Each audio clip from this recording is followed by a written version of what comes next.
ওরা মা মেয়ে, এই যে মা নিছে এক বালতি আর মেয়ে নিছে এক ব্যাগ, বুঝা একদম কচি কচি শসা।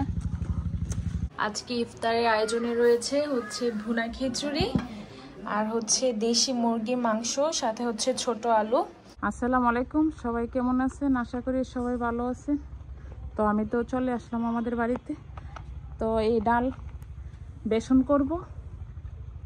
তো আমার কাছে সবচেয়ে মনে ভালো হয় নিজের হাতে যেটা করা হয়। তো বেসন করার জন্য আমি ডাল রোদে দিয়ে দিচ্ছি, আর এখন বাজার থেকে বাঙ্গাই নিয়ে আসবো। কিছুক্ষণ পরে ইফতারের টাইম হয়ে যাবে। যে চারিদিকটা একদম ফাঁকা সব কিছু।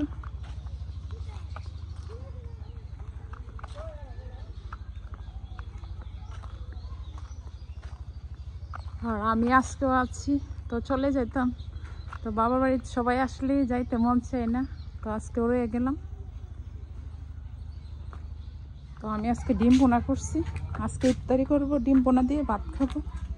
এখানে রসুনের পাতা আম্মা করে দিয়ে গেছিল, মাশাআল্লাহ অনেক সুন্দর হয়েছে। এই যে টপের মধ্যে আছে, আর এই যে এখানে আছে। তো অনেক সুন্দরভাবে আমার ডিম বোনাটা হয়ে গেছে। এখন গাছের ধনিয়া পাতা কাঁচামরিচ দিয়ে দিলাম, আর এখন নামে দিব। অনেক সুন্দর হচ্ছে, কালারটা অনেক সুন্দর আসলো। তো আজকে গাছ থেকে তেজপাতা পারবো রোজাকে নিয়ে।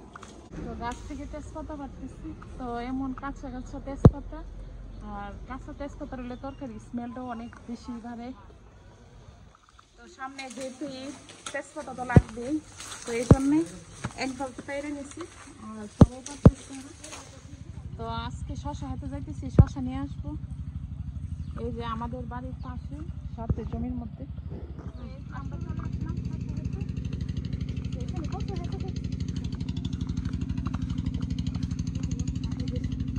চলে আসলাম, অনেক সুন্দর সুন্দর।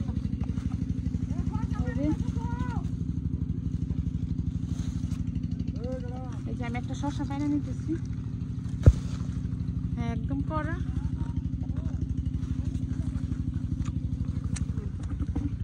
একদম কচি কচি শসা। এই যে বিউটি এখানে এক বালতি পার হয়েছে, রোজা আম্মু পারতেছে। ওরা মা মেয়ে, এই যে মা নিছে এক বালতি আর মেয়ে নিছে এক ব্যাগ, বুঝা। তো এখানে বেগুন দিয়ে চিংড়ি বোনা করছি। তো আমি কয়েকদিন পর পুরি করি, তো সবাই আমাদের বাসায় আবার চিংড়ি দিয়ে বেগুন দিয়ে এটা পছন্দ করে, বেশি বেগুন দিয়ে করি আমি। আর আজকে আম্মু নানু বাড়ি থেকে আসছে, তো নানু বাড়িতে গেছিল আইদা, আব্বু, তোরান। তো আইসে আমি রান্না মধ্যে দেখে গেলাম। এই যে আজকে আমার ইফতারের রান্না, এই যে এখানে মুরগি বোনা করতেছি দেশি আলুতে, আর এখানে বোনা খিচুড়ি করতেছি। তো আজকে আম্মু আর ইফতারের কোনো ভাজা পোড়ার আয়োজন করে নাই। তো আম্মু আসলে প্রতিদিন মানে নতুন কোনো কিছু করার ট্রাই করে ইফতারে। তো সেই জন্য আজকে খিচুড়ি আর দেশি মুরগি দিয়ে নাকি দেশি মুরগি দিয়ে আলু দিয়ে রান্না করছে। তো খুব সুন্দর স্মেল আসতেছে, দেখে মনে হচ্ছে খুব মজা হবে। আর আম্মু তো কিছু পারছে, আয়দা ঘুমাইতেছে সেই কারণে। আয়দা ঘুমাইলে আম্মু অনেক কিছু করতে পারে, তা নাহলে আয়দা অনেক বেশি আম্মুকে জ্বালাতন করে, অনেক বেশি দুষ্ট না। আজকে ইফতারের আয়োজনে রয়েছে হচ্ছে ভুনা খিচুড়ি আর হচ্ছে দেশি মুরগির মাংস, সাথে হচ্ছে ছোট আলু আর হচ্ছে সালাদ। আর আম্মু হচ্ছে প্রতিদিনই একটু ভিন্ন ভিন্ন কিছু করার চেষ্টা করে, কারণ প্রতিদিনই তো আর ভাজা পোড়া ভালো লাগে না। তো এইখানে হচ্ছে তরমুজ, আম্মু হচ্ছে প্লেট সাজায় নিতেছে। এই তো এখানে রান্না করতেছি টমেটো দিয়ে, মাছ দিয়ে, বেশি টমেটো দিয়ে, আর এখানে মরিচ, হলুদ, ধনিয়া গুঁড়া দিতেছি।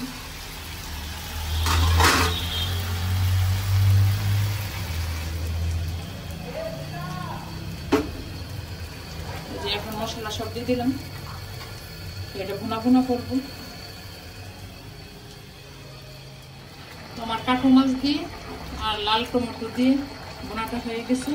আর এখন কাঁচামরিচ ধনিয়া পাতা দিয়ে দিলাম। রায়দামণি আমার সাথে আছে, এই যে সবাই দেখেন রায়দামণি রান্না করে মাছ মাম্মির সাথে না